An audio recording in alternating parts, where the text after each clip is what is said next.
সাদা ফুলকে প্রশ্ন করি রংটি কোথায় পেলে? নবীজির দাঁত মুবারক সাদা ছিল বলে, ও সাদা ছিল বলে। সাদা ফুলকে প্রশ্ন করি রংটি কোথায় পেলে? নবীজির দাঁত মুবারক সাদা ছিল বলে, ও সাদা ছিল বলে।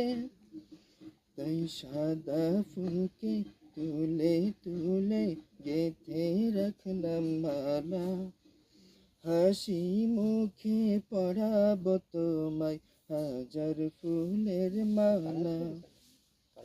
সুযোগ পেলে পড়াবো তোমায় হাজার ফুলের মালা।